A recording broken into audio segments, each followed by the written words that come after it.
अस्सलाम वालेकुम, welcome in to my YouTube channel. आज का जो हमारा टॉपिक है अकाउंटिंग का, उसमें हम पढ़ने जा रहे हैं merchandise inventory valuation. Merchandise inventory valuation होती क्या है? Merchandise means good and inventory means stock.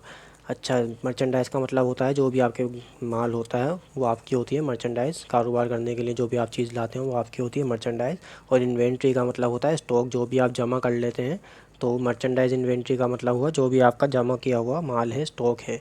तो उसके बाद आप देखेंगे merchandise inventory valuation is a recording system of merchandise that how we can store goods in store and wholesaler and retailer.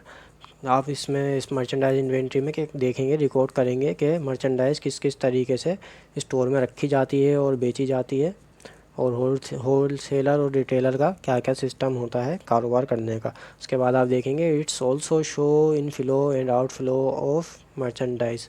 हम ये भी देखेंगे कि किस तरीके से इनफ्लो और आउटफ्लो, जो हम चीज़ें लाते हैं और जो चीज़ें हमारे पास से जाती हैं वो किस तरीके से होती हैं। अच्छा, इसको रिकॉर्ड करने के कितने सिस्टम है? System to record merchandise inventory system जो है इसके दो हैं। There are two systems of record merchandise inventory. Number 1 है परपेचुअल इन्वेंट्री सिस्टम, नंबर 2 है periodic inventory system. Perpetual inventory system क्या है? This system is day to day time to time recording system. जो ये जो सिस्टम होता है perpetual inventory system, इसमें हम डे टू डे, दिन ब दिन या वक्त गुजरने के साथ साथ इसको रिकॉर्ड करते रहते हैं।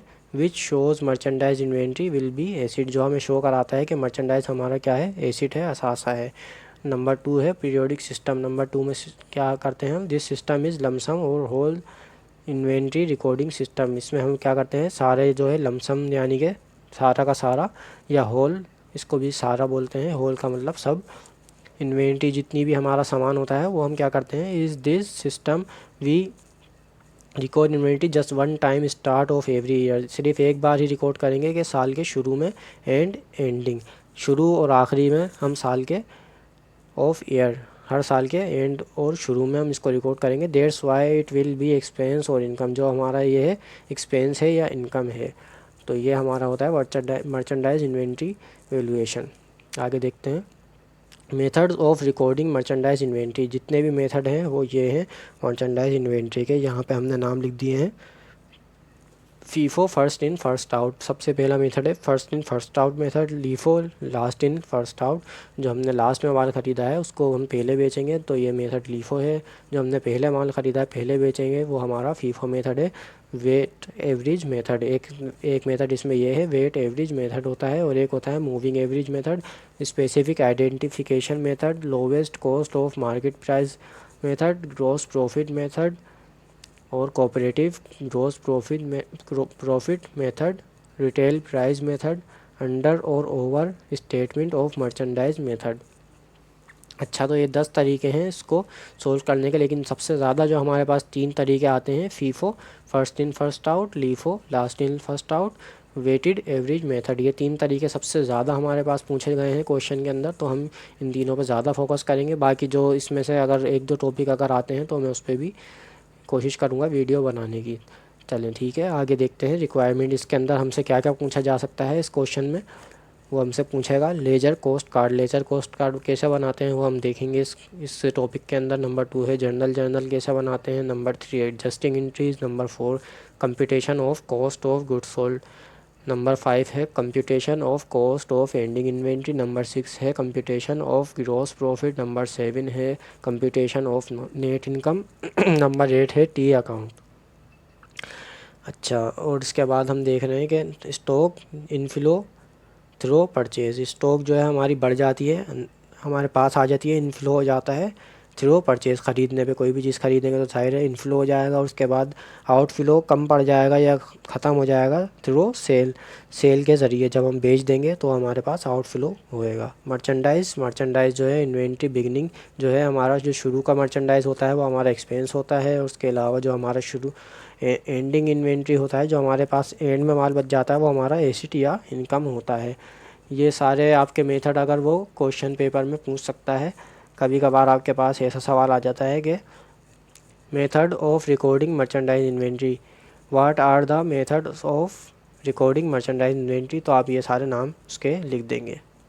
ये सारे नाम आपको याद करने होंगे उसके सवाल के लिए, लेकिन तीनों ये हम पढ़ेंगे उसके बाद हम ये सारे रिक्वायरमेंट जो हैं एक एक करके हम इसको वीडियोज़ में आगे सोल्व करते रहेंगे।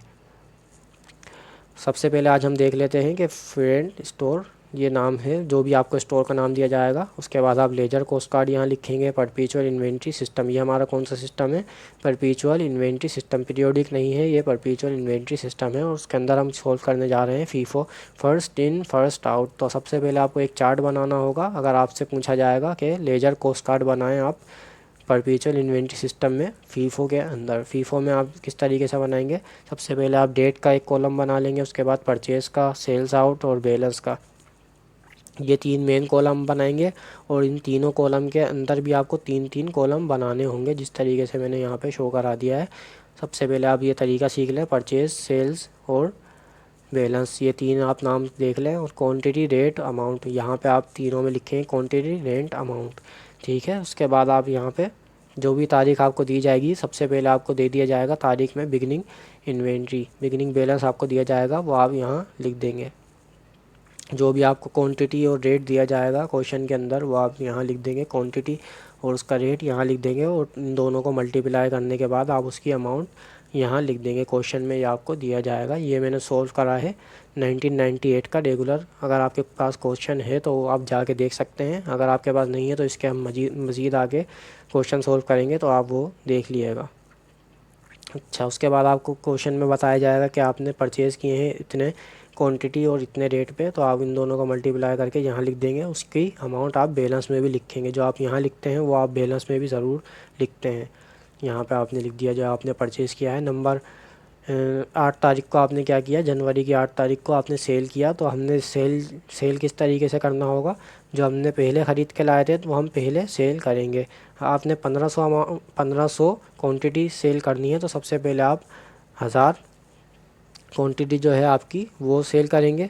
और उसके बाद आप जितने कम पड़ेंगे आपको, यानी कि 500 कम पड़ेंगे 1500 में, तो आप 1200 में से 500 और सेल करेंगे।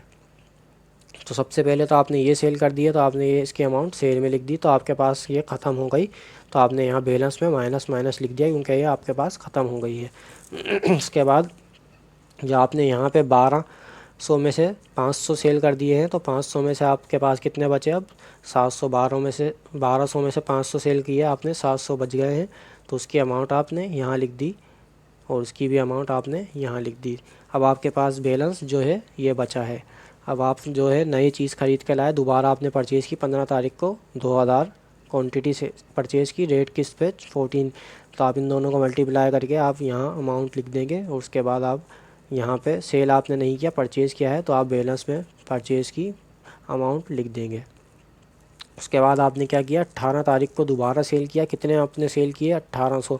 वो आपको टोटल बताएगा कि आपने इतने सेल किए हैं, फिर आपको खुद ही उसका हिसाब लगाना होगा। जैसा वो आपको बता देगा कि आपने 1800 सेल किए हैं, तो अब आप देखेंगे कि आपके पास 700 पहले का बैलेंस था।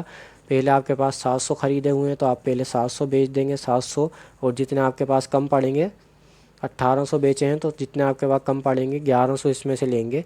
1100 ले लिया आपने 2000 में से, तो आपके पास 900 बच गए। 900 बच गए बैलेंस में, तो आपने यहाँ उसकी अमाउंट लिख दी। उसके बाद आपने यहाँ दोबारा परचेज़ किया 3015 रुपये के हिसाब से। वो आपको बताता रहेगा हर तारीख के हिसाब से, आप इसके अंदर एंट्री पुट करते रहेंगे। और उसका बैलेंस आपने यहाँ लिख दिया। अब आपने दोबारा सेल किए 1200 आप एक साथ नहीं लिखेंगे क्योंकि एक एक करके आप लाए हैं ख़रीद के, तो एक एक करके ही आप सेल शो कराएंगे। सबसे पहले आप 900 वाले जो आपके पास हैंड में बच गए हैं वो आपने यहाँ लिख दिए, ठीक है। उसके बाद आपके पास कितने 300 कम पड़ रहे हैं, तो 3000 में से आपने 300 निकाल लिए, तो आपके पास बचे 2700 आपने यहाँ लिख दिए। उसके बाद इसकी अमाउंट आपने यहाँ लिख दी। और फिर यहाँ पे आप दोबारा ख़रीद के लाए, तो आपने दोबारा उसकी अमाउंट लिखी, रेट लिखा, क्वांटिटी लिखी और अमाउंट यहाँ पे टोटल करके लिख दी। इसी तरीके से आपने ये पूरा सवाल कर लिया है। दोबारा सेल किया तो सेल आप फिर दोबारा पहले जो ख़रीदा था पहले वाले में से सेल करके जितने बचे उतने लिख दिया आपने, और यहाँ पे जितने बाकी बचे वो लिख दिए। तो इस तरीके से आपका फीफो मेथड हो गया। आगे हम दूसरे वीडियो में इसके दूसरे मेथड भी समझेंगे, जो इसके दूसरे मेथड आते हैं। तो आप हमारे चैनल को ज़रूर सब्सक्राइब कर लें ताकि आने वाली वीडियोज़ आपको मिलती रहें। शुक्रिया।